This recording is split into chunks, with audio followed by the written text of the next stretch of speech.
안녕하세요. 자, 웨비나를 시작하도록 하겠습니다. 어, 오늘 온라인상에 참여하신 여러분들, 예, 감사드리고요. 저는 사회를 맡은 성공회대 윤석준 교수입니다.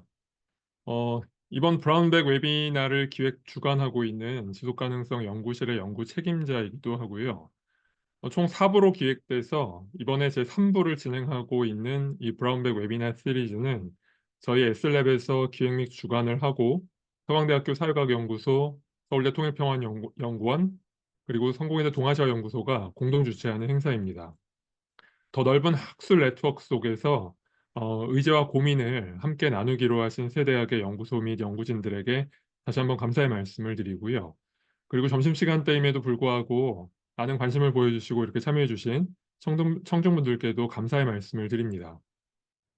웨비나 시작에 앞서 간단히 이번 브라운백 웨비나 시리즈의 기획 취지와 오늘 발표자 및 토론자에 대한 소개를 드리도록 하겠습니다. 제 3부의 주제는 기업과 평화입니다. 기업과 평화 혹은 이제 평화를 위한 기업 활동, 자, 이러한 것들은 이제 오늘날 기업이 단순한 사회공헌을 넘어서 기업의 본질적인 활동을 통해서 평화로운 사회를 구축하는데 기여하고자 하는 그러한 학술적 그리고 실천적 담론이고요. 평화는 이제 기업들에게 지속 가능한 경영의 전제 조건인 동시에 기업 활동이 평화 구축의 이 핵심 동력이 될 수도 있기 때문에 이러한 이제 문제의식을 하나둘씩 좀 키워가려고 합니다. 국제사회에서는 2013년도에 유엔 글로벌 컴팩트의 일환으로 이 평화를 위한 기업 활동이라는 이 이제 이니셔티브가 채택이 된 이후에 다양한 논의들이 좀 전개가 되었었는데요. 근데 이제 국내에서는 2016년도에 한국국제정치학회에서 그리고 2019년도에 한국로고스 경영학회에서 발표된 두 편의 논문 정도만 있었을 뿐입니다. 최근에 이제 ESG에 대한 관심이 커지고 있는 상황에서 반세기 넘게 이 정전 체제가 지속되고 있는 한반도에서 기업의 지속 가능성이라는 관점으로 이 평화라는 화두에도 좀 주목할 필요가 있음을 제안해 보고자 하는 거고요. 자, 그래서 오늘 이제 발표자를 소개를 드리면은 오늘 이해관계자 자본주의와 평화기업가 정신이라는 제목으로 발표를 해주실 분은 서강대학교 경영대학의 김용진 교수님이십니다. 중소벤처기업정책학회와 한국경영정보학회 회장을 역임하셨고요. 지난해 평화기업가 정신에 대한 발표를 해주신 적이 있어서 오늘 저희가 기업과 평화라는 주제 논의의 장에서 고견을 듣기 위해서 모셨습니다. 그리고 토론을 맡아주실 분은 성공회대학교 경영학부의 장승건 교수님이십니다. 사회적 경제 기업이나 협동조합 연구를 선도적으로 해오신 학자이시기도 하시고요. 그리고 이제 한국협동조합학회 회장을 최근에 역임하시기도 하셨습니다. 오늘 기업과 평화라는 개념의 외연과 인식의 지평을 확장하는 도전과 고민을 함께 해주실 겁니다. 발표는 40분 정도를 부탁을 드리고요. 토론은 10분 정도, 그리고 이제 발표자분의 답변을 한 5분 정도 부탁을 드리겠습니다. 청중으로 참여하신 분들에게도 질문의 기회는 열려 있고요. 다만 시간이 한정된 관계로 발표와 토론 도중에 질문창에 질문을 올려주시면은 시간이 허락하는 선에서 저희가 한두 분의 질문을 소개해드리고 발표자분의 답변을 듣도록 하겠습니다. 질문 시에는 대화명은 성함과 소속으로 변경해 주시면 감사하겠습니다.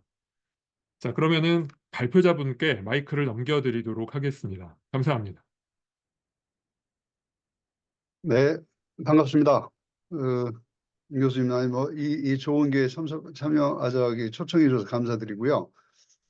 저는 사실은 제가 이 평화기업가 정신이라는 표현을 썼던 가장 중요한 이유가 작년에 우리 이제 그 광주에서 세계 중소기업 대회를 학회를 했어요.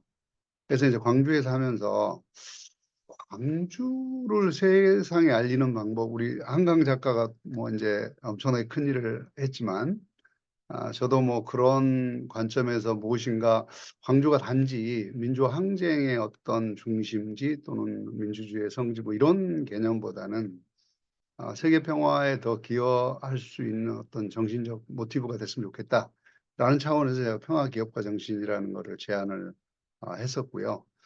근데 이거는 단순히 제가 광주이기 때문에 평화기업가 정신이다라고 했던 것보다는 꽤 오랫동안 아마 조금 전에 윤 교수님도 말씀하셨지만 제가 2011년에 그 협동조합 기본법의 기본 안을 만들었었고 그거를 민주당 안으로 해서 발의하고 통과시키는 데까지 꽤 많은 공을 들였습니다. 이제 그런 차원에서 개인적으로 사실은 우리 그 윤석준 교수님 잘 알고 계시는 그 KDI 국제정책대학원장인 유종일 교수님하고 같이 지식협동조합 좋은 나라라는 걸 한 10여 년 동안 했고요.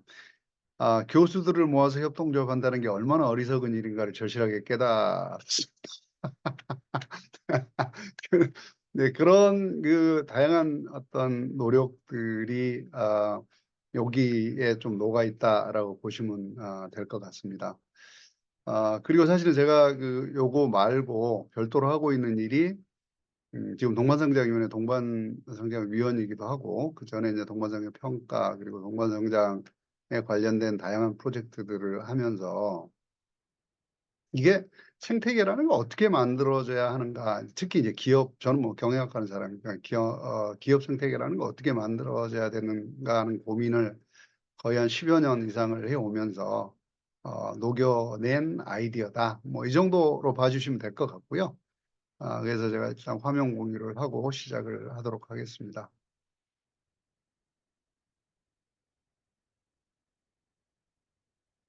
잘 보이시죠?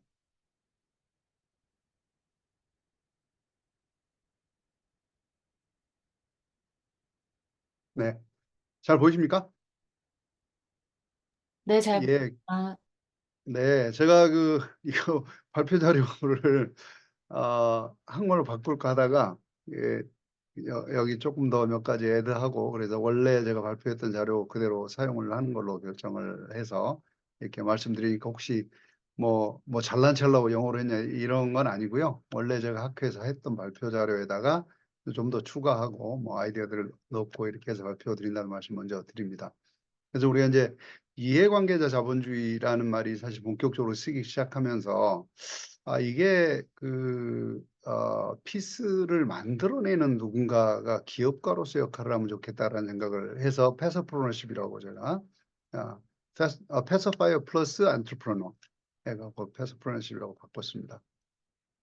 이제 말씀드릴 순서는 이코노믹 패러다임이 어떻게 바뀌고 있고 평화라는 것과 스테이크홀더 캐피탈리즘은 어떤 관계를 가지고 있고 기업가 정신과 평화 기업가 정신은 어떤 관계를 가지고 있는가라는 차원에서 말씀을 드려보려고 합니다. 뭐 너무나 잘 아시는 이슈들이라서 제가 뭐 이거를 길게 말씀드릴 필요는 없을 것 같은데 한 3년 전쯤에 미국의 이제 400대 기업들이 글로벌 기업들이 모인 비즈니스 라운드테이블이라고 하는 조직 우리로 치면 뭐 전경련쯤 지금 한국경제인협회쯤 되는 거죠. 여기서 이제 이런 선언을 합니다. 더 이상 우리는 셰어홀더 캐피탈리즘이 아닌 스테이크홀더 캐피탈리즘으로 가고 있고 우리도 그걸 추구하겠다 이렇게 선언을 하거든요. 제가 금년에 우연한 기회에 그렇게 비즈니스 라운드테이블에서 선언을 스테이크홀더 캐피탈리즘으로 간다고 했는데 그 뭐가 바뀌는 거야? 이 기업들은 도대체 무슨 일을 하고 있는 거야? 를 들여다볼 기회가 있어서 봤더니 그런 거 하더라고요. 우리 기업들은 대부분이 없는 게 하나 있습니다. 미국 기업들이나 일본 기업들에 보면 코드 오브 컨덕트라고 하는 게 있거든요. 그러니까 행동 강령이죠. 이 행동 강령을 바꾸는 작업을 하고 있더라고요. 이 행동 강령에 스테이크홀더를 집어넣어서 우리가 기업을 함에 있어서 가장 중요한 가치는 무엇이고 대부분의 기업들의 경우는 미국이니까 이제 개인을 중요시하고 개인의 차별하지 않는 거 이런 것들을 이제 되게 그 행동 강령의 1, 2번 정도에 들어가 있거든요.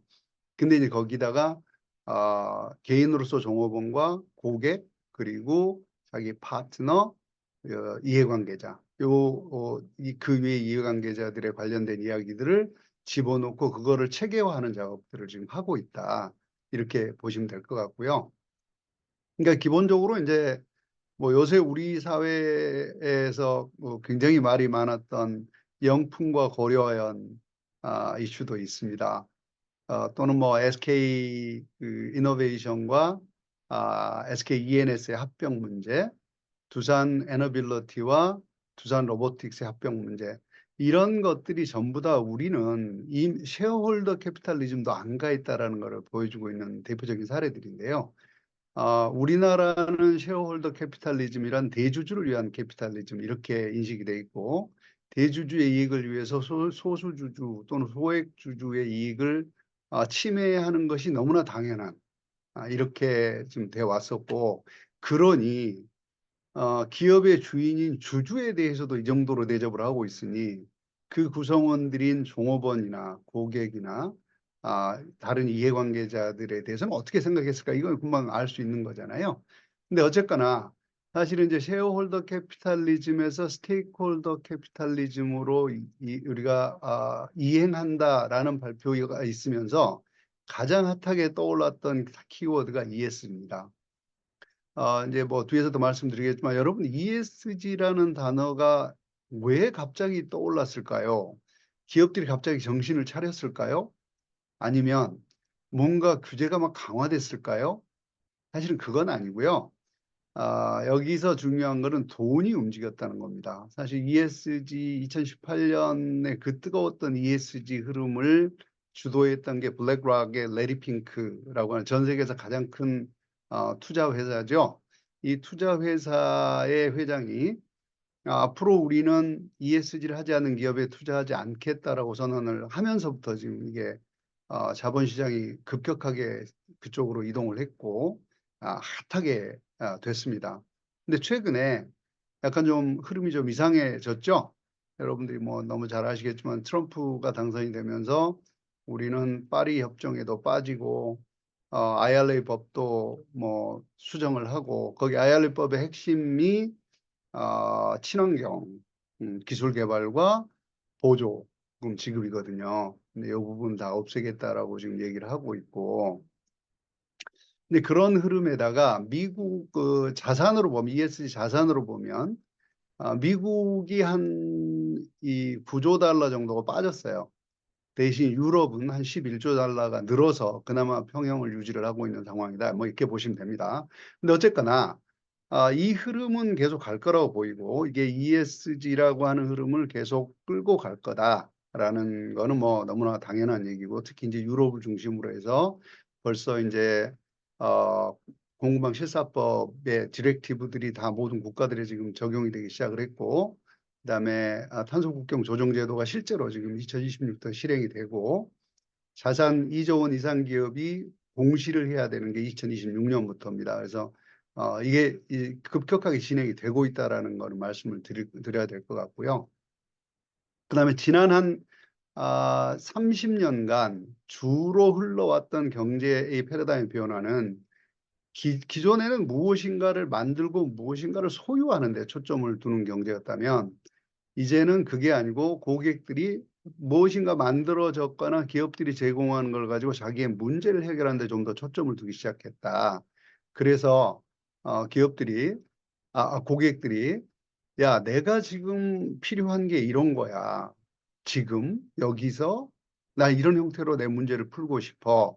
라고 요구를 하기 시작했고, 그것에 따라서 급격하게 기업들이 움직이고 있다. 이걸 이제 퍼스널라이제이션이라고 하는데, 이 퍼스널라이 개인화에다가 컨텍스트를 붙여요. 시간, 장소, 형태를 붙여서 그걸 제가 온 디맨드 형태로 서비스를 고객의 문제를 푸는 쪽으로 지금 모든 경제 체제, 즉 그 주체들이 산업들이 움직이고 있다.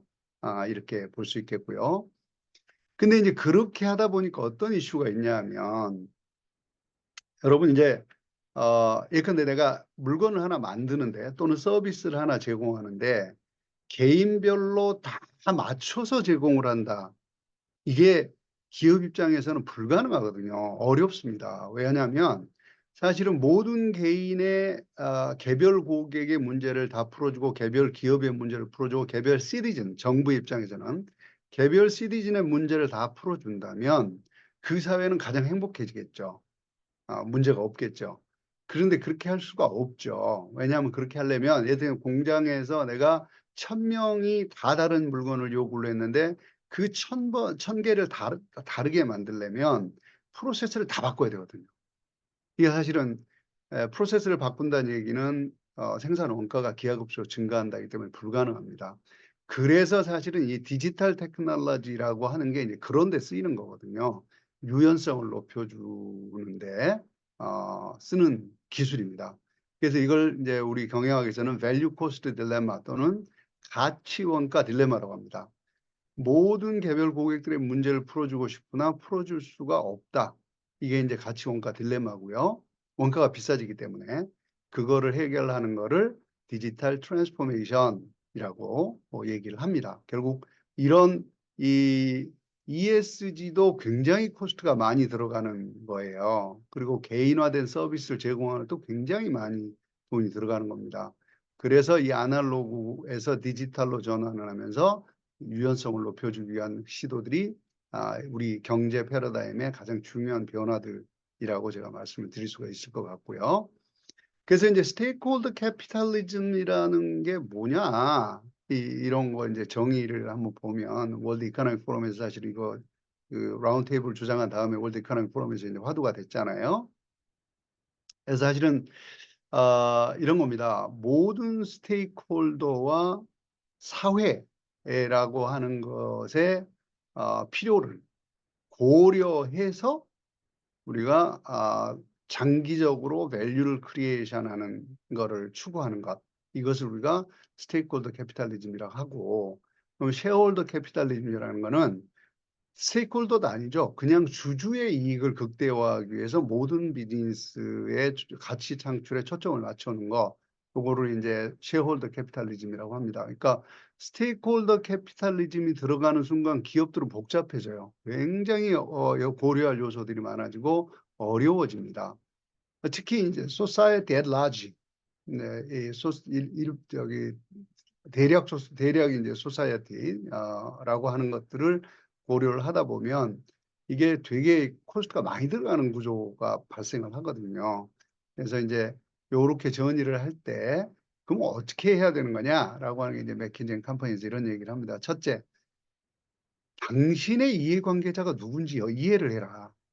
이게요 얼마나 어려운 일이냐면 우리나라 스타트업 중에 이런 주장하는 기업들이 많습니다. 기술은 제가 세계 최고예요.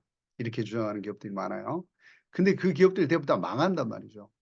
왜냐하면 그 사람들은 고객이 누군지조차 정의 안 하고 시작을 해요. 기술만 갖고 시작을 해요. 그래서 모든 일의 시작은 너의 고객이 누구냐, 너의 스테이크홀더가 누구냐를 아는 데부터 시작을 한다. 그리고 거기에 스테이크홀더의 니즈를 이해하고 신뢰를 쌓아라. 그리고 나서 어떻게 그러면 스테이크홀더들에게 봉사를 할지 매저를 정의를 해라. 이렇게 측정하지 않으면 움직이지 않는다가 이제 핵심이기 때문에 그 다음에 이제 어떻게 이 스테이크홀더 캐피탈리즘 전략을 이행할지를 결정을 해라. 그리고 마지막으로 실행 모델, 롱텀, 장기간의 가치를 어떻게 만들어낼지 실행 모델을 만들어라.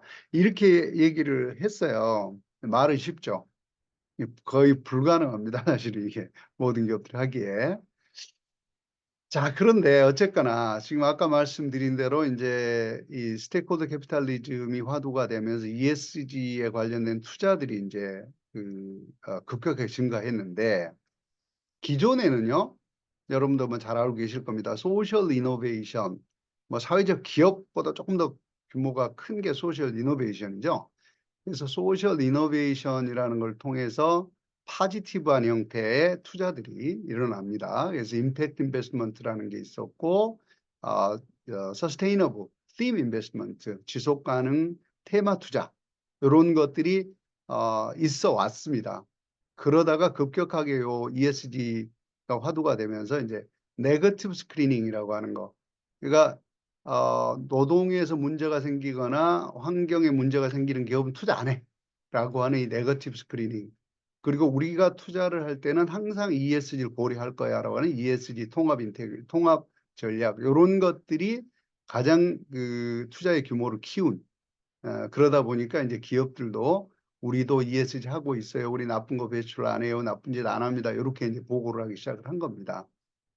거기다가 조금 더 이제 강하게 하면 이 주주 행동주의라는 게 있습니다. 이건 조금 더 기업별로 이루어지기 때문에 조금 더 이제 내로하다라고 본 건데, 주주 행동주의가 이제 액티브 오너십이라는 표현으로 불리고 있는데, 여기에 나쁜 짓 하는 기업에는 우리 주주들이 가서 실제 일을 이제 행동을 해야 돼라고 하는 이런 운동들이 일어나면서 이 투자들이 이런 활동을 하는 사람들이 이제 투자를 시작을 하게 되는 거죠. 이렇게 이제 진행이 됐는데 그 이제 고민이 되잖아요. 그럼 도대체 이 평화라는 것과 스테이크홀더 캐피탈리즘 무슨 관계가 있을까? 그래서 제가 뭐 사실은 여기 계신 분들만큼 평화에 대해서는 잘 모릅니다. 평화에 관련된 아티클들 여러 개를 읽어봤는데 이 러멜이 쓴 게 저 세미나 페이퍼 같더라고요. 그래서 요거를 인용을 했습니다. 그래서 평화는 러멜에 따르면 평화는 이 컨플릭트가 일어난 갈등이 일어나는 구조상에서 단계다. 이렇게 얘기를 하고 있고요.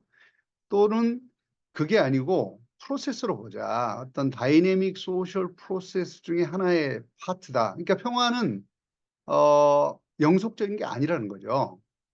그래서 어떤 사회적 관계, 사회적 영역 속에서의 어떤 균형점, 그러니까 균형점이라는 것도 늘 움직이기 때문에 그래서 페이스가 됐건 이 다이내믹 소셜 프로세스의 파트가 됐건 특정한 이퀄리브리엄이건 전부 다 이게 다이내믹이라고 하는 속성을 가지고 있고 특정 단계라고 하는 특정 시간상으로 특정 단계라고 하는 어, 특징을 가지고 있다. 근데 이거를 오히려 소셜 컨트랙이라고 보는 입장이 또 있습니다. 그래서 요게 이제 이 사람이 정의를 한 게 이렇게 연구들이 되어 왔는데 소셜 컨트랙이라고 하는 사회적 계약이라고 하는 사회 계약이라고 하는 측면에 피스를 보는 게 조금 더 유의미하겠다. 이렇게 위의 세계로 보면 뭔가 다른 걸 하기 어렵잖아요. 그래서 피스를 저는 소셜 컨트랙이라고 봤고, 그럼 소셜 컨트랙이 뭐냐? 다양한 이해를 가진 이 여러 가지의 집단들의 어떤 이해관계를 조정한 아웃컴, 결과로서의 소셜 컨트랙이라는 거를 볼 수 있고, 그 다음에 이런 밸런스를 만들어내도록 하는 구조하는 어떤 힘들 간의 균형이죠. 거기 보면 이 힘들이라고 하는 거는 coercive, 굉장히 강압적인 거나 아니면 법적인 거 아니면 intellectual이죠. 지적인 거, 이타적인 거, 그리고 교환이 가능한 이런 것들인데 실제로 제가 이제 궁금해서 봤더니 이 coercive나 legitimate 어떤 이 강압적 파워나 권력이나 또는 법적 권력보다는 평화는 소셜 컨트롤에서 평화는 오히려 인텔렉츄얼이나 얼트루이스틱 그러니까 이타적인 거나 또는 교환 관계에서 이루어지는 게 좀 더 많더라. 다미네이팅 하더라. 이렇게 지금 보고 있는 겁니다. 그래서 이 소셜 컨트랙이라고 하는 소셜 컨트랙에서 평화는 결국은 어떤 갈등과 조정이라고 하는 거를 통해서 만들어지는 것이고, 일시적인 균형점을 가진다라고 하는 게 평화다라고 이제 보는 겁니다.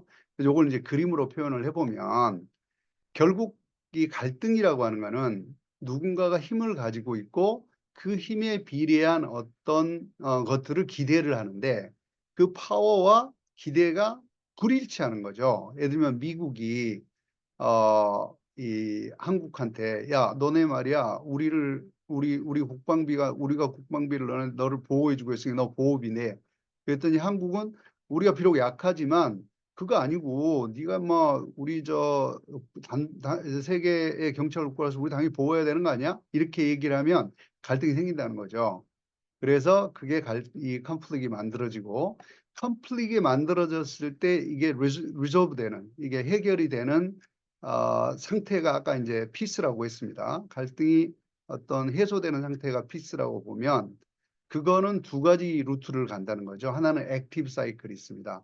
다양한 주체들이 이 조정을 통해서 서로 간의 어떤 그 다양한 인터랙션을 통해서 요 피스를 만들어내는 구조가 하나 있고, 그렇지 않고 힘에 의해서 만들어지는 패시브 사이클이 있고, 이렇게 액티브 사이클과 패시브 사이클이 있는데, 좀 더 지속 가능한 거는 이 액티브 사이클을 통해서 만들어내는 평화가 조금 더 지속 가능하다라고 볼 수 있겠다라는 거고요. 그래서 이거를 이제 사실은 저는 이렇게 봤습니다. 피스메이킹 스트래티지, 피스메이킹 전략이다. 이 평화에 이르는 갈등이라고 하는 힘과 기대의 갭으로 인해서 나타나는 이 갈등을 해소하는, 이 코어퍼레이션을 통해서 해소하는 요거를 이 평화 메이킹, 피스 메이킹 전략이다, 스트래티지다라고 봤는데, 요게 스테이크홀더 캐피탈리즘 스트래티지하고 너무 똑같다라는 거예요. 스테이크홀더 캐피탈리즘 또한 다양한 이해관계자들의 갈등이라고 하는 것을 조정해내는 파지티브, 그러니까 액티브한 과정을 통해서 사실은 만들어내는 거다라고 보면, 그거가 결국 그거를 해내는 것, 이 다양한 스테이크홀더들의 이해관계를 밸런스 아웃하고, 그럼으로써 무엇인가 추동력을 얻어가는 구조를 만들어내는 것, 이것이 바로 이 패스프로너십이라고 볼 수 있는 거 아닌가, 평화기업가 정신이라고 볼 수 있는 거 아닌가라고 생각을 했습니다. 근데 여기서 이제 우리 한 가지 생각해 봐야 될 거는, 그러면 안트레프너십이 뭐냐? 기업가 정신이라는 게 뭐냐? 이게 평화 기업가 정신과 일반 기업가 정신 뭐가 다른가, 이것도 그냥 고민해 봐야 될 거 아니겠습니까? 그래서 이제 기업가 정신은 한마디로 말하면 이렇게 할 수 있다. To make something from nothing. 아무것도 없는 것에서 무엇인가 유의미한 것을 만들어내는 이 일, 요게 안트레프너십이다라고 얘기를 할 수가 있을 텐데, 그래서 이제 이 기업가 정신의 요체는, 이게 이제 기업가 정신이라고 하는 기업가 지향성이라고 합니다. Entrepreneurial Orientation이라고 하는데, 요체는 이거예요. 혁신적이어야 한다. 그리고 둘째는 proactive, 이 선제적이어야 한다. 적극적으로 무엇인가 새로 만들어야 한다. 세 번째는 리스크 테이킹인데, 요게 사실은 좀 논란이 많은 개념입니다. 리스크 테이킹은 calculated control of risk라고, 위대한 기업가들은 여러분 이제 내가 이런 리스크를 테이크 할 거야 이렇게 하는 게 아니고, 굉장히 calculated 리스크 컨트롤을 하는 사람들이다라고 얘기를 합니다. 예를 들면 뭐 우리 정주영 회장이 어, 어, 댐을 만들 때 유조선을 갖다 박았다. 이거는 단순 무식하게 야, 마 해봐 이렇게 한 게 아니고, 그렇게 했을 때 구조적인 부분 문제라든지 이런 걸 다 캘큘레이션을 해갖고 가능하다고 판단을 했다는 거예요. 그래서 리스크 테이킹 이제 그런 관점에서 보는데, 기업가는 혁신적이어야 하고 선제적이어야 하고 그리고 리스크 테이킹 한다. 요렇게 이 정의를 할 수가 있습니다. 근데 이제 이 보면 요렇게 전체 기업가 정신과 GDP 퍼 캐피탈을 쭉 보면 요렇게 정리가 되는데요. 여기는 이제 GDP가 낮은 기업들이에요. GDP가 낮은 국가들이죠. 이런 국가들에는 안트레프너십이 굉장히 많다, 이렇게 보고, 점점점 줄어서 중진국이 되면 안트레프너가 사라진다. 왜냐하면 요때는 작은 기업들이 막 나왔다가 규모가 커지면서 대기업이 되고 요러면서 기업가 정신이 없어진다, 이렇게 보는 거고요. 오히려 근데 선진 경제가 될수록 기업가 정신이 늘어난다, 이렇게 이제 보는 견해가 하나 있습니다. 근데 요거를 뒤집어 봤더니 아니더라. 우리가 이제 기업가 정신이란, 특히 뭐 창업이라고 하는 것은 크게 두 가지로 볼 수 있는데, 하나는 오퍼튜니티, 기회를 찾기 위해서, 새로운 기회를 찾기 위해서 창업하는 게 있고, 니세서티, 그냥 생계수단, 나 죽지 않기 위해서, 뭐 우리나라 사실 자영업 같은 것들인데, 그 생계 유지를 위해서 창업을 하는 요 두 가지를 구분해 보면 GDP가 늘어나면 늘어날수록 이 기회 창업이 늘어나더라. 이렇게 보는 겁니다. 그래서 요 그래프에서는 분명히 요게 줄어들었는데 그게 아니고 GDP가 늘어나면 늘어날수록 기회를 갖고 창업하는 건 늘어나더라. 왜냐하면 그럴수록 새로운 아이디어가 필요하고 새로운 지식이 만들어지고 새로운 기술이 만들어지기 때문에 그런 기술을 바탕으로 무엇인가 이게 변화를 시켜보려는 혁신을 해보려는 시도들이 더 많이 일어나기 때문에 요런 기회 창업이 늘어난다 이렇게 보는 겁니다. 그래서 이제 요 구조를 우리 한국은 그럼 어떤 구조냐 봤더니 요건데요. 한국은 GDP가 높았던 이제 성장을 했습니다. 그래서 최근에 갈수록 우리 잠재 성장률도 떨어지고 경제 성장률도 떨어지는 것과 비례해서 쭉 기업가 정신이 빠지고 있습니다. 반면에 다 그렇지 않은 국가들도 예를 들면 스페인처럼 빠졌다가 훅 늘어나고 있고 완전히 빠졌다가 늘어나는 나라들도 많이 생기고 있다. 그러니까 요거는 우리가 사실은 우리가 지금 선진국이라고 하지만 어찌 보면 우리는 중진국 갭에 빠져 있는 나라 중에 하나다. 이런 얘기인데요. 그게 왜 그러냐 봤더니 우리 한국은 경제 구조가 대기업을 중심으로 이루어져 있어요. 그러니까 사실은 우리가 맨날 얘기를 하는 게 중소기업, 대기업, 우리는 중소기업이 99%고 그들의 그 고용률이 88%고 뭐 이렇게 얘기를 하잖아요. 그런데 대부분의 부가가치는 대기업이 만들어내고 있는 나라입니다. 그리고 새로운 기술도 다 대기업에서 나와요. 이런 구조로 만들어져 있습니다. 이게 우리 산업화 과정에서 어쩔 수 없는 구조적 이슈가 됐는데 이런 나라들은 어떤 문제가 발생을 하느냐? 자, GDP per capita 성장률이 점점 떨어진다. 그 다음에 총 요소 생산성이 떨어진다. 그 다음에 자본 축적 비율이 떨어진다. 이런 거예요. 이런 문제를 가지게 됩니다. 대기업을 중심으로 만들어지면요. 그래서 사실은 경제 활력이 떨어지게 돼요. 그 다음에 구조가 우리 경제 구조가 위기에 취약하게 됩니다. 이런 구조를 갖게 된다는 거거든요. 그래서 실제로 어떤 중소기업이라고 하는 게 이제 혁신에서 차지하는 비율이 이게 지금 왜 그럼 중소기업이 중요해지고 스타트업이 중요해지고 창업 기업가 정신이 중요해지느냐? 그럼 결국 서비스 베이스 경제로 가면 갈수록 어떤 특정한 물건 하나를 갖고 모든 사람들의 니드를 충족시키기는 불가능해진다. 그 다음에 ICT 기술, 디지털 기술이 발달하면서 점점 유연성이 늘어난다. 그리고 지식이 점점 중요해지는 시대가 온다. 이렇기 때문에 결국 기회 창업 기회가 늘어나고 기회 창업한 사람들이 늘어나고 그럼으로써 좀 더 이 잠재 성장률을 끌어올리고 새로운 일자리를 만들어 낸다든지 경제 활력을 가져오는데 이 중요하다. 이게 이제 사실 일반론적 접근이라고 볼 수가 있겠습니다.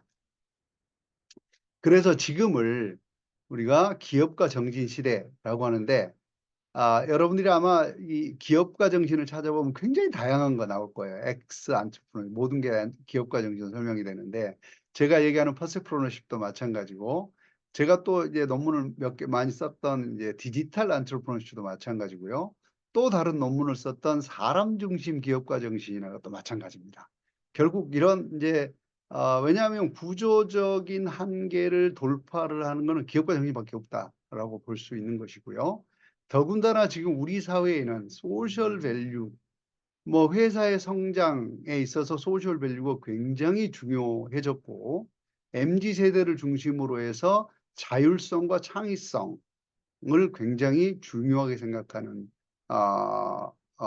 풍토가 지금 만들어졌고 그러다 거기다가 이제 사람이죠. 고객, 그다음에 종업원 그리고 파트너라고 하는 이 세 가지 유형의 사람들의 중요성이 점점 커지고 있다. 그래서 이거를 우리가 평화 기업가 정신이라고 하는 쪽으로 해석을 해볼 수 있겠다. 그럼 결론적으로 요약하면 이 기업가 지향성이라고 하는 건 늘 혁신적이어야 하고 선제적이어야 하고 적극적이어야 하고 그다음에 리스크 테이킹을 해야 되는데 기존의 기업가라고 하는 거는 다 비즈니스 오리엔테이션이 됐고 자기 경험과 자기 지식에 기반해서 기회를 만들어냈어요.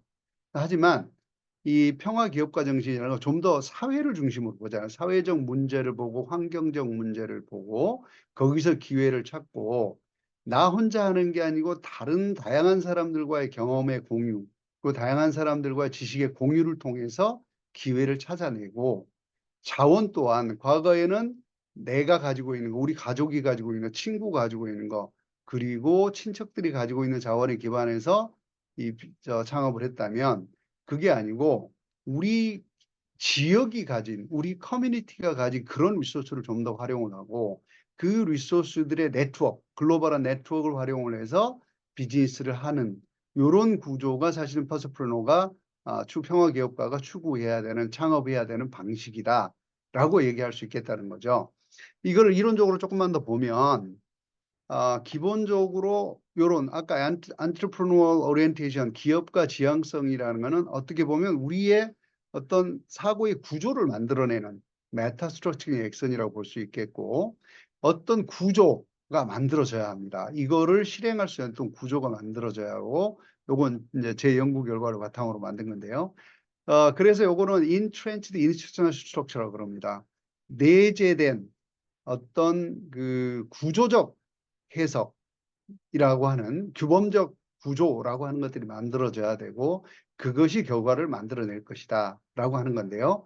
그러면 기존에 우리가 기업이라고 하는 건 생각을 해보시면 우리의 기업이라고 하는 것은 창업가들의 어떤 오리엔테이션, 아까 말씀드린 세 가지 오리엔테이션이 있고 그걸 통해서 예를 들면 우리가 이 전략부서도 만들고 제조부서도 생산부서도 만들고 마케팅 부서도 만들고 판매 부서도 만들고 이런 다양한 부서들이 만들어지잖아요. 그래서 특정한 영역의 핵심을 둬서 우리가 원하는 아웃컴을 창출해 내는데 그 패스 프로노라는 건 어떻게 해야 되는 거냐 이런 거죠. 그래서 기본적으로 안트프로너 오리엔테이션은 우리가 하고 있는 모든 행동, 인풋과 아웃풋과 프로세스 다에 영향을 준다라는 거거든요. 그래서 이제 기업가적 지향성은 똑같다. 혁신적이어야 하고 프로액티브하고 리스크 테이킹 해야 된다. 하지만 여기서 평화기업가 정신에서 인풋은 우리가 이 자원 재활용 또는 사회적 자원의 활용이라는 차원에서 리소스를 어떻게 하면 좀 더 효율적으로 사용하고 어떻게 하면 좀 더 윤리적으로 사용할 것인가에 대한 고민을 이 관점에서 평화기업가는 해야 한다라는 거고요. 아웃풋 입장에서 보면 어떻게 하면 이 좀 더 소셜하고 엔바이러먼털하고 그다음에 글로벌 프로블럼을 솔빙할 수 있는 해결할 수 있는 프로덕트나 서비스를 만들어내는가 어떻게 하면 그런 제품들을 만들어낼 수 있는가에 천착해야 된다. 근데 이렇게만 안 되니까 프로세스가 중요합니다. 프로세스라고 하는 거는 굉장히 사람 중심적이어야 하고 그리고 디버시티 다양성과 포용성을 추구해야 돼. 사회 내부에서요. 그 다음에 중요한 거는 코디네이션과 코퍼레이션, 조정과 협력이라고 하는 프로세스를 굉장히 중요하게 생각을 해야 하고 그래서 윤리적 경영과 그 다음에 공정한 분배라고 하는 고민을 좀 해야 한다라는 거거든요. 이게 뭐 말은 이렇게 하지만 사실은 쉽지 않은 이슈잖아요. 근데 요게 아까 제가 말씀드린 그 미국의 스테이크홀더 캐피탈리즘이라고 하는 거를 추구하는 기업들이 내재화시키고 있는 아이디어들입니다. 이렇게 이제 아이디어들을 정의를 하고요. 그래서 이제 평화 기업가 정신이 되면 뭐가 좋아지는 거냐 도대체? 저는 이게 피스풀 월드라고 생각하거든요. 요 전에 제가 이제 이런 얘기를 한 적이 있어요. 사회적 기업인데, 어, 이 바텀 오브 피라미드 비즈니스 모델이라는 거를 제가 한참 동안 강의를 했거든요. 우리 전 세계 인구가 80억 명인데 그중에서 한 16억 명 정도는 뭐 1%는 뭐 8천만 명은 자원을 무한대로 갖고 있기 때문에 그 사람들은 아무 문제 없어요. 20%는 그냥 잘 먹고 잘 살아요. 그 밑에 이제 80%를 보면 그 중에서 바텀 40%는요, 하루에 1달러 갖고 못 사는 사람들인데 이런 질문을 해볼 수 있어요. 그 사람들이 굉장히 음식도 부족하고 통신수단도 부족하고 교통수단도 부족하고 물도 다 부족하잖아요. 이 문제를 과연 기업적 방식으로 해결할 수 있는가? 이런 질문인 거죠. 저는 답이 해결할 수 있다예요. 그러면 기업은 거기서 돈을 못 버는가? 아니다. 돈을 많이 번다. 그래서 제가 이런 예를 듭니다. 시간이 제가 빨리 끝내겠습니다. 예를 들면 여러분 혹시 방글라데시의 그라민폰이라는 회사를 아실지 모르겠는데 이게 이제 방글라데시의 농촌 지역에 무선 통신을 제공하는 회사거든요. 근데 이 회사가 뭐 어떤 시도를 했냐면 전화기를 팔지 않아요. 당시에 방글라데시가 1인당 GDP가 1,500불이에요. 그 당시에 전화기 우리 피처폰이라고 하죠. 이거 전화기 한 대가 400불이에요. 그러면 1년에 1,500불을 버는 사람한테 400불짜리 전화기를 사라 그러면 정신 나갔다는 소리 듣겠죠. 그래서 이 회사가 뭘 하느냐? 동네에서 똑똑한 여성 기업가들을 뽑아요. 그래서 이 사람들을 경영 교육을 시키고 이 사람들한테 핸드폰을 할부로 나눠줘요. 그 다음에 그거를 공유를 하게 합니다. 동네에서. 그러니까 어떻게 개념화를 했냐면, 자, 우리 무선통신 사업은 우리한테 전화기를 파는 사업이에요. 그리고 서비스를 파는 사업인데, 얘들은 전화기를 팔지 않고 전화 통화를 판 거예요. 즉, 이 서비스를 판 거죠.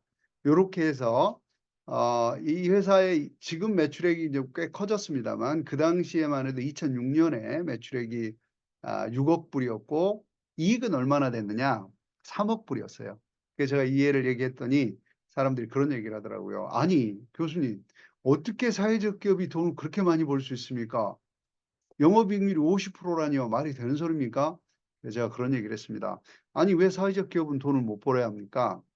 그 사람들이 가장 필요로 하는 문제를 다 해결했잖아요. 400불을 내고 전화기를 못 사지만 1불을 내고 도시에 있는 내 새끼하고 시골에 있는 내 부모님하고 통화를 할 수 있게 만들어줬잖아요. 그럼 돈 벌어도 되는 거 아니에요? 이렇게 얘기를 했습니다. 이게 관점이 조금 다르긴 한데요. 어쨌거나. 그래서 이 패스프로너십이 활성화된다면 소셜 프로블럼이 좀 줄어들 거고 환경 문제도 좀 줄어들 거고 글로벌 프로블럼도 좀 줄어들 거다라고 저는 생각을 하고 있습니다. 그런데 이 평화 기업가가 되려면 어떤 특징을 갖고 있어야 되겠느냐? 이게 사실은요, 이분들이 가장 창의적인 분들이어야 돼요. 왜냐하면 지금 말씀드린 대로 우리가 사회적 문제를 해결하고 환경 문제를 해결하는 데는 굉장히 창의적인 아이디어들이 필요합니다. 그리고 그 사람들이 기존의 방식으로 해결 못하는 거를 기업적 방식으로 해결하려면 다른 사람들과 굉장히 협력을 잘해야 되고 아까 말씀드린 커뮤니티 리소스를 가장 잘 활용할 수 있는 방식을 고민을 해야 돼요. 그리고 실제로 문제가 발생하고 환경이 계속 달라지기 때문에 여기에 적응할 수 있는 역량을 갖춰야 합니다. 그러니까 굉장히 창의적이고 굉장히 협력을 잘하고 굉장히 유연한 분들이 사실은 이 패스프로너가 될 수 있다는 얘기고 그분들을 통해서 저는 사회적 문제들과 지구적 문제들을 해결함으로써 평화를 가져올 수 있다. 우리가 법 제도를 통해서 그리고 혹은 정부 주도의 어떤 액션을 통해서 또는 희생을 통해서 이 문제를 해결할 수 있겠으나 저는 그게 해결이 안 된다고 보는 사람입니다. 가장 잘 해결할 수 있는 방법은 기업적 방법인데 이 기업적 방법이란 개인에 대한 인센티브와 모티베이션이 충분한 상태여야 하고 그것들이 작동할 수 있는 구조가 만들어져야 사실은 우리가 노력하는 문제들이 해결될 수 있다라고 보는 입장입니다. 네, 여기까지 해서 마치도록 하겠습니다. 감사합니다.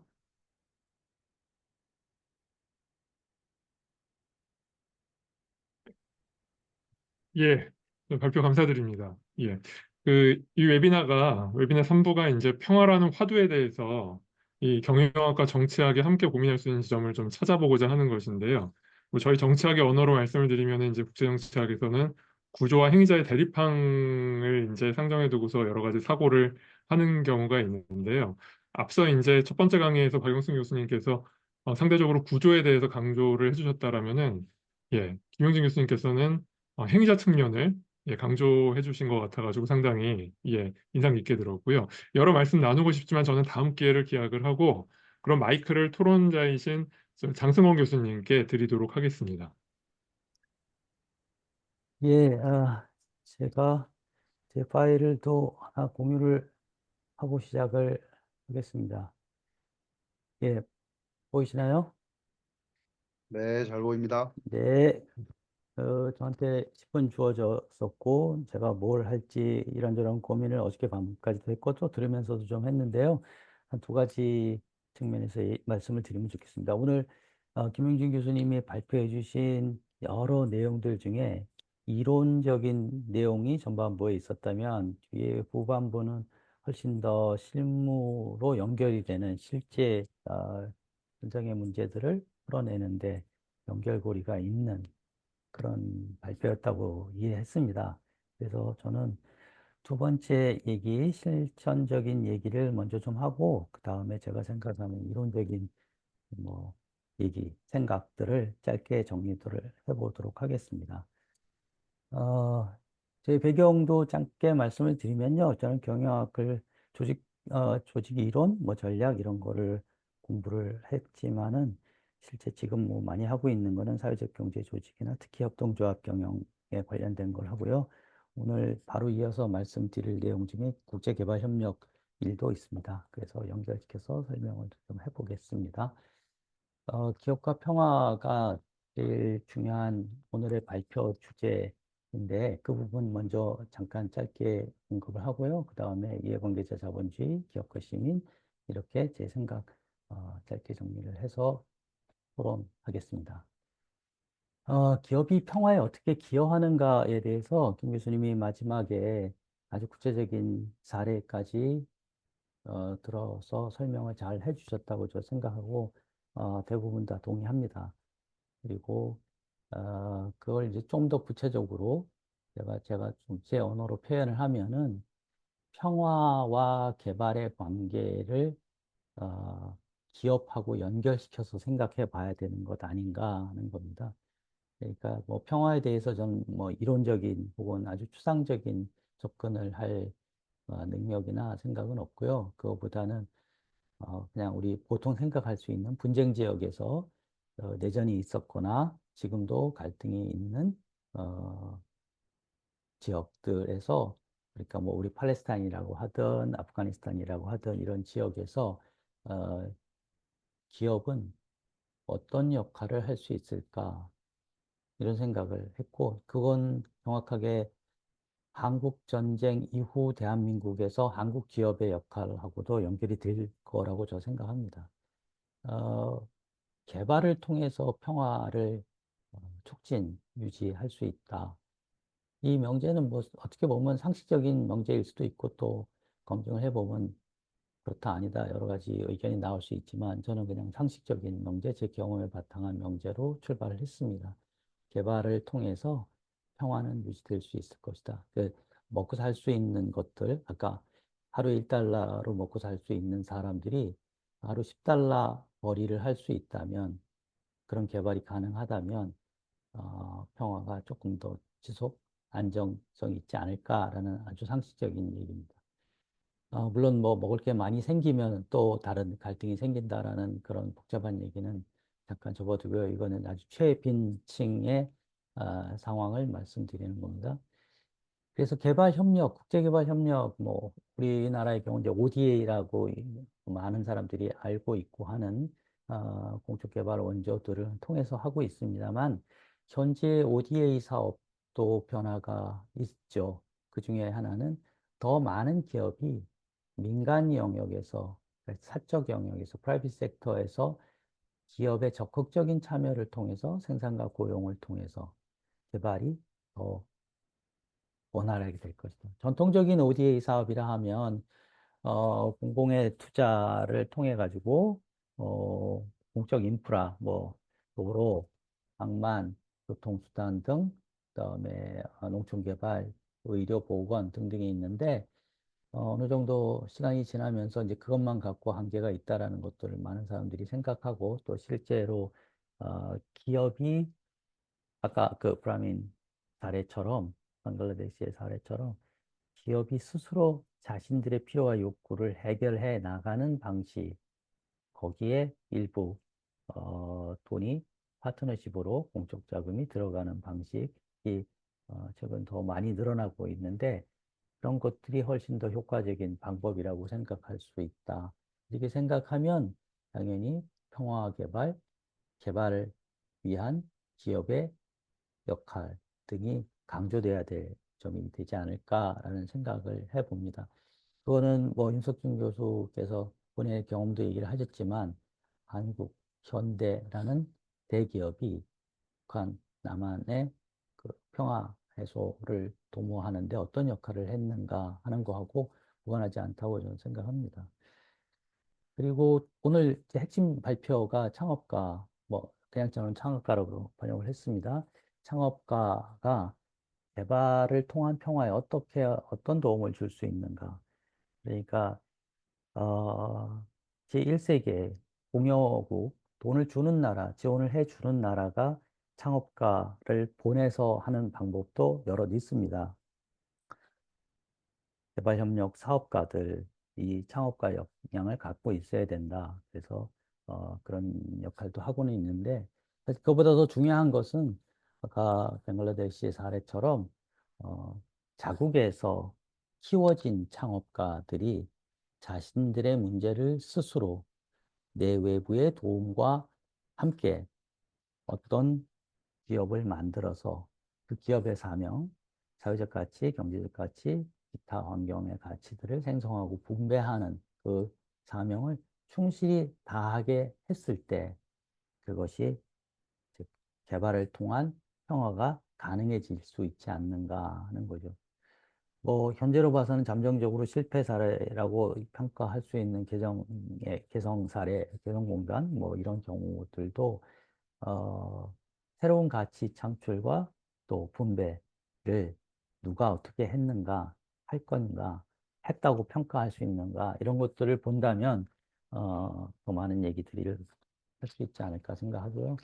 현재 지금 대한민국에서도 많은 원조 사업이 이런 맥락에서 일어나고 있다고 저는 생각합니다.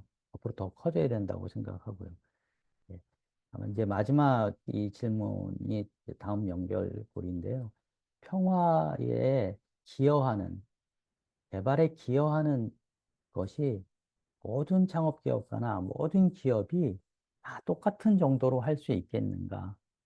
저는 꼭 그런 것 같지는 않다고 생각하고 그 점에서 오늘 김영준 교수님이 얘기하셨던 평화창업가 정신이 창업가하고 유사하지만 다른 점이 있다라는 점 말씀하시는 거하고 공감하고 동의합니다. 그럼 이제 그걸 어떻게 키우고 할 것이냐 하는 아주 구체적인 문제들은 더 많은 토론이 있어야겠죠. 예, 이제 두 번째 얘기는 조금 이론적이고 좀 큰 얘기지만 뭐 제가 생각하는 얘기 조금 정리해서 말씀드리겠습니다. 이번에 윤 교수님이 계속해서 평화와 관련해서 얘기할 때 경영학자들, 최근에 한국의 경영학에서 이해관계자 자본주의에 대해서 굉장히 중요한 화두로 동의하고 그걸 어, 설파하면서 그걸 배경 지식으로 우리는 경영은 기업은 어떻게 해야 되는가에 대해서 말씀하시고 계십니다. 오늘 김영준 교수님도 그렇게 하셨습니다. 저 역시도 자본주의 변화에 대해서는 동의하고 또 앞으로 더 변해야 된다고 생각하는데 이제 조금 더 깊이 들어가서 보면 지금 현재 글로벌 자본주의나 한국 자본주의의 변화가 어떤 방식으로 일어나고 있는지에 대해서는 우리가 지금 태풍의 한가운데 있다고 말을 하자면 잘 못 보는 거 아닌가라는 생각도 해봅니다. 그러니까 이해관계자 자본주의에 대해서 조금 이따 설명하겠습니다만 한국 자본주의가 한국 기업이 변화되는 어떤 증거들이 어떻게 발견돼서 어떻게 설득이 되는지 하는 문제들 특히 사회과학자들 중에서도 경제학자나 사회학자나 정치학자 여러분들이 더 깊이 있게 좀 봐주셔야 될 부분 아닌가라는 생각입니다. 또 하나는 오늘 주제 중에 하나인 창업기업가를 얘기하시는 것처럼 이런 변화를 주도하는 사람이나 조직이 과연 기존의 그 질서 한복판 안에 있는 사람들인가? 그러니까 아까 블랙록 같은 경우, 그러니까 벤처 캐피탈리스트들이나 엄청난 펀드 매니저나 뭐 이런 사람들, 자본을 쥐고 있는 사람들이 자신의 필요에 따라서 끌고 변화시킨다고 볼 수 있는 건지, 아니면 새로운 변화 주도층 혹은 변화 조직들이 있는 건지, 저는 뭐 어느 쪽이라고 말씀드릴 수는 없지만 원론적으로 생각하면은 변화는 외곽에서부터 출발되는 게 아닐까라는 생각은 해봅니다. 근데 그게 누구고 어디서인지에 대해서는 토론의 여지가 많을 거라고 생각합니다. 또 다른 거는 이제 이해관계자 경영 얘기인데요. 이해관계자 경영, 경영학자들 사이에서도 뭐 얼마든지 깊은 비판적인 토론이 있을 수 있는데, 저는 이런 생각도 좀 생뚱맞을 수도 있는데요. 한국 기업이 오히려 과거에 혹은 현재도 이해관계자 경영을 하고 있었고 했어야 되는 거 아닌가. 당장 윤 교수님이 현대에서 일할 때 말씀을 하시는 대관 업무가 됐던 하는 것들은 정확하게 정부라고 하는 이해관계자를 타겟으로 삼고 있고, 미디어 쪽의 홍보팀의 경우에는 대시민 혹은 대사회 맥락을 굉장히 신경을 쓰고 있었고, 지역사회도 물론 마찬가지고, 그런 점에서는 오히려, 오히려 어떤 분의 입장에서는, 이건 제 생각은 아닌데, 어떤 분의 입장에서는 한국은 이해관계자 경영을 오히려 지나치게 편향되게 해왔는데, 오히려 주주 중심의 주주 경영을 잘 못했던 것이 오히려 더 문제다라는 문제 제기를 제가 들은 적이 있습니다. 그리고 사실 그것도 대기업을 중심으로 보면 일정 타당한 측면이 있다고 저는 생각합니다. 또 다른 측면에서는 한국 말고 일본 기업이나 독일 기업의 경우는 이 이해관계자 경영이라는 걸 오히려 역사적으로 그리고 현재도 잘하고 있는 것 아닌가. 뭐 대표적으로 독일 기업이라 그러면 노조 대표가 감독이사회에 들어간다든지 하는 그런 것들이죠. 그래서 한국의 경우에 과연 이해관계자 경영이라는 거를 어떤 층에서 어떻게 이해해야지 좋을 것인가라는 고민들은 분명히 있는 것 같습니다. 예, 마지막 얘기까지만 하겠습니다. 자본주의를 이해하는데 여러 관점이 있죠. 그리고 자본주의의 최근에도 시모글루가 노벨 경제학상 받은 이후에도 또 많은 사람들이 그, 그런 문제들에 대해서 고민했을 것 같고, 한국의 사례, 좋은 사례로 얘기하면서 아주 포용적인 제도가 있었기 때문에 우리는 발전했고, 북한은 그렇지 않다. 뭐 이런 대비되는 얘기를 했는데, 한국 자본주의가 문화적으로, 사회적으로, 종교적으로 어떤 토대에서 발전을 하게 됐는가. 그리고 또 변해야 된다면 그 변화는 어떤 식으로 누가 끌고 가야 될 것인가. 그리고 그때 지금 제 가장 큰 관심 중에 하나는 윤리적인 문제. 그러니까 기업의 윤리 문제들하고 자본주의 변화, 이 문제들을 어떻게 봐야지 될 것인가. 이런 문제들은 김 교수님이 오늘 가장 중심적으로 얘기했던 평화를 왜, 누가, 어떻게라고 하는 생각을 할 때 윤리적인, 철학적인 측면에 고려 없이 정치적인, 사회적인 좀 큰 담론, 뭐랄까, 큰 현실적인 얘기만 갖고 풀어가는 거는 일정한 한계가 보일 수 있지 않을까라는 생각도 해 봤습니다. 네, 시간이 많이 흘러서 저는 오늘은 이 정도 얘기하는 걸로 마치도록 하겠습니다. 네, 감사합니다.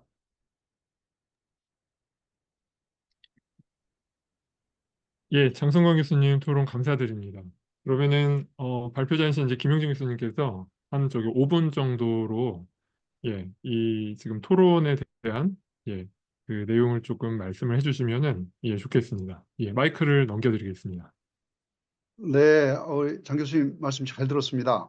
사실은 대부분 교수님 말씀하신 데 동의를 하고요. 그러니까 평화기업가라고 하는 거, 저는 사실 이제 아까 말씀드린 대로 이 경영이라고 하는 거를 저도 이제 기업 생활을 좀 해봤고 이제 미국에서 살아봤고 교수도 해봤고 이 다양한 경험을 하면서 그리고 이제 동반성장이라는 것도 지금 계속 하고 있고 이 기업을 요새 제가 이제 이런 거를 가르치거든요. 기업이란 무엇이냐? 그럼 우리 학생들 99%는 이윤 추구하는 집단이라고 얘기를 합니다. 그게 저희들 때도 배워왔었고 또 우리가 그렇게 가르치기도 했죠. 근데 요새는 제가 이런 얘기를 하거든요. 그게 아니고 기업은 자신이 가진 자원과 프로세스를 통해서 고객의 문제를 해결함으로써 가치를 만드는 거야. 여기에 이제 제가 그 기업의 생존과 성장을 여기 설명하는 방정식에서 뭐 value, price, cost 이렇게 이제 방정식 하나 주거든요. 여기서 이윤을 극대화할 수 있는 방법 찾아봐. 없지. 밸류를 극대화하거나 아니면 코스트를 미니마이즈하거나 그 둘밖에 없다. 이런 얘기를 하는데 사실은 우리가 다른 유형의 인간들을 좀 키워야 합니다. 그러니까 기존에 우리가 갖고 있던 생각에 바탕을 해서 무엇인가 이 사회를 보고 기회를 찾고 하는 거는 어떻게 보면 매우 제한적인 이 기존의 우리 전통적 기업 방식이라고 볼 수 있겠고 평화 기업가 정신은 정말 우리가 다른 어떤 유형의 사람들을 길러내야 하고 그들이 좀 더 넓게 보고 좀 더 창의적으로 어떤 문제들을 해결할 수 있는 구조를 찾아내는 이런 거와 그 다음에 이제 거기에 생태계가 만들어질수록 지원해주는 이런 역할들이 좀 필요하다고 생각을 하고 있고요. 제가 그 마지막에 교수님 말씀하신 철학 부분 정말 지당하신 아주 정말 중요한 말씀을 하셨다고 생각을 해요. 최근에 제가 어떤 사장님을 한번 뵀는데 그 양반이 현대 자동차에서 부사장을 하다가 지금 조그만 기업이라고 자기는 얘기를 하는데 매출액 1,000억 정도 되는 회사가 사장을 하고 계세요.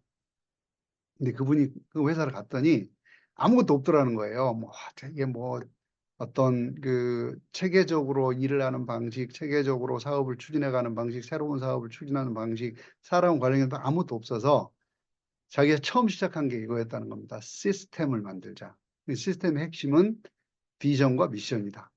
그래서 자기 회사를 고객이 행복하도록 만드는 회사라고 정의를 했고 거기에 따라서 이제 필요한 시스템들 다 이제 정리를 해가고 있다 이렇게 얘기를 하더라고요. 그러면서 얘기를 교수님 제가 해보니까 이거는 종교가 돼야 할 것 같아요. 즉 말씀하신 게 가치입니다. 내가 그거를 절실히 믿는다고 생각하면 한다. 이런 얘기인데 그래서 저도 지금 그 말씀에 되게 동감을 하고 그러니까 세계 평화라고 하는 거를 기업이라고 하는 매우 상반된 지금까지는 아무도 믿지 않았던 그런 방식으로 과연 해결할 수 있을까? 저는 그거 앞단에 말씀하신 이 철학이라는 이슈가 해결이 된다면 충분히 가능하지 않을까라는 생각을 하고 있습니다. 그래서 그 부분은 우리가 좀 조금 더 고민을 해야 하는 이슈라고 생각이 됩니다. 네. 장 교수님 이렇게 말씀 마쳐도 되겠습니까? 예, 예, 말씀 감사드립니다. 자, 그러면은, 질문이 올라온 게 있어가지고요. 먼저 좀 소개를 해드리고, 예, 거기에 대해서, 김영진 교수님께서, 예, 대답을 해주시면은 감사하겠습니다.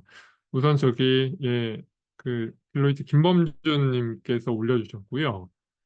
교수님 강의 잘 들었습니다.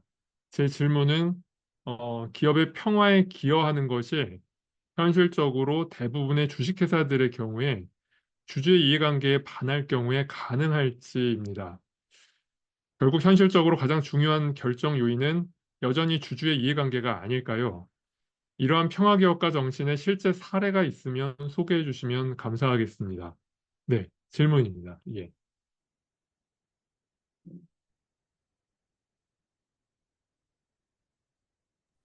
네, 이게 정확하게 맞는 지적을 하신 거예요. 어쨌거나 회사의 주인은 주주거든요. 그, 지배력을 갖고 있는 주주가 아니고 전체 주주다라고 보시면 되겠고요. 그래서 이제 이익이 나지 않거나 손해가 나는 일들을 많이 하는 기업의 경우는 주주총회나 이사회에서 탄핵이 되는 거죠. 자, 그래서 이슈를 이제 이렇게 한번 뒤집어 보면 아까 제가 말씀드렸지 않습니까? 예컨대 인도에 이 사람들이 음식을 보관을 못해요. 그러니까 그렇다고 그 사람들이 냉장고를 살 돈이 없어요. 돈이 없는 거 돈이 없는 거지만 거기 인프라가 너무 열악해서 전기가 불안정하기 때문에 냉장고에 고장이 자꾸 납니다. 못 씁니다. 세탁기도 마찬가지예요. 자, 그럼 우리가 이 문제를 해결할 수 있겠는가? 저는 그 인도에 이제 초트쿨이라는 거드레이라는 회사가 한 일입니다. 초트쿨이라는 솔루션을 만들어내는데 완전히 다른 형태의 냉장고예요. 우리가 이제 보통 냉장고 팔면 싼 것도 200불, 뭐 어떤 건 500불, 1000불 이렇게 가잖아요. 우리 한국은 냉장고 훨씬 비싸지만 거기 이제 인도는 쌉니다. 가격 우리나라 기업들이 들어가서 가격을 싸게 만들어 했어요. 하지만 말씀드린 인프라 이슈 때문에 못 씁니다. 그러면 어떻게 해야 되는 거냐? 그야말로 혁신적인 아이디어. 그러니까 그 사람들이 도대체 어떻게 음식을 보관하고 무슨 음식을 보관하고 전기라고 하는 게 어떤 형태로 작동을 하고 있고 이걸 갖고 그리고 인도 사람들이 맨날 머리에 이고 다니는데요. 왔다 갔다 해야 되니까 가벼우면서도 가장 소형 전력 배터리 하나만 갖고도 충분히 가능한 이런 냉장고를 만들 수 있을까? 만들었어요. 대박이 났습니다. 이 냉장고 50불, 50불에서 65불 사이예요. 가능하겠죠. 그러니까 중요한 것은 내가 기술이 있고 우리가 만들었던 제품을 그들에게 파는 게 아니고 그 엄청나게 험악하고 열악한 상황에 있는 이 사람들에게 필요한 게 도대체 무엇인지를 아이디어를 만들어내고 그 사람들에게 필요한 물건을 만들어낸다는 거예요. 서비스를 만들어내야 한다는 거예요. 그래서 이 회사가 돈을 못 벌었을까요? 어마어마하게 돈을 벌었겠죠. 인도 시장을 다 장악을 했으니 얼마나 돈을 벌었겠습니까? 그 사실은 이게 되게 재밌는 고민입니다. 우리가 옛날에 중국 진출할 때 우리 기업들이 다 이런 얘기 했습니다. 야, 인구가 14억인데 1불씩만 팔아도 14억 불이네. 이건 완전 허상이죠. 이게, 그러니까 재밌는 비유긴 한데 1불씩만 팔아도 14억 불이야. 그러면 그 사람들이 일불에 살 수 있는 서비스나 제품이 뭐가 있을까요? 실제로 그 사람들의 문제를 해결해 줄 수 있는 제품이나 서비스는 뭐가 있을까요?를 정말 진지하게 고민하고 그 커뮤니티 네트워크 내에서 사용될 수 있는 구조, 이런 것들을 만들어내는 게 필요하다는 거고요. 그 다음에 또 이제 또 다른 사례, 예를 들면 뭐 여러분 엠페사라는 회사를 혹시 들어보셨는지 모르겠는데, 케냐 회사예요, 케냐. 핀테크 회사입니다. 케냐는 이 은행이 없어요. 그래서 통신 서비스를 갖고 송금도 하고 저축도 하고 상품도 사고 이런 걸 만들어낸 거예요. 그리고 이제 가판대 같은 이런 형태로 아주 싸게 점포를 만들어내는 거거든요. 그럼 이 회사가 돈을 못 버느냐? 아니다. 그러니까 이해관계자 자본주의나 또는 평화를 추구를 한다 그래서 반드시 주주의 이익에 반하는 게 아니다라는 것을 명확하게 제가 말씀드리고 있고요. 핵심은 이거예요. 정말 아까 이제 가치와 가격과 원가라고 제가 말씀을 드렸고, 처음에 이제 밸류 코스트 딜레마도 말씀을 드렸잖아요. 그러니까 누구의 문제를 어떻게 해결하느냐가 가치의 영역이고, 그것을 어떤 방식으로 가장 효율적으로 풀어내는가가 원가의 방식이에요. 내 자원의 방식이라면 이것들을 잘 조합해낼 수 있는 정말 창의적인 기업가가 있다면 저는 그 사람이 패스프로라고 생각을 하고 있고, 그래서 그런 사회적 문제들을 우리가 기업적 방식으로 충분히 해결할 수 있다. 그리고 주주의 이익 또한, 그리고 공공의 이익 또한 높일 수 있다라고 저는 믿고 있고, 우리 장 교수님 말씀하신 그런 사람들을 길러내는 게 지금 우리가 해야 되는 일인 거다라고 말씀드리고 있는 겁니다. 예, 말씀 감사드립니다. 예, 답변이 충분히 되었으리라 생각을 하고요.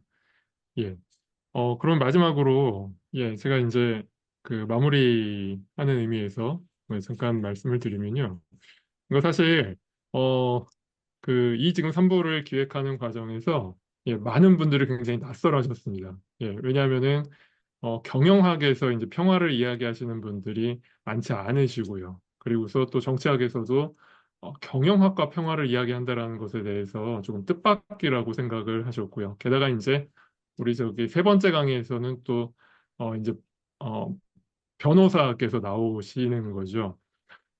그런데 이제 제 문제의식은 기본적으로 일반적으로 저희 정착자들이 생각하는 것보다 이 정착자들은 이제 주로 국가행위자에 굉장히 많은 그 무게를 두고 있기 때문에요. 근데 일반적으로 정치학자들이 생각하는 것보다 기업행위자의 역할이 실제로는 훨씬 더 크다라는 거죠. 물론 제 개인적인 그 기업에서의 경험에 좀 기반화 있는 부분이 있기는 하지만 그럼에도 불구하고 게다가 이제 기업의 오늘날 이제 포괄적 역량이 굉장히 이제 커져 있고요.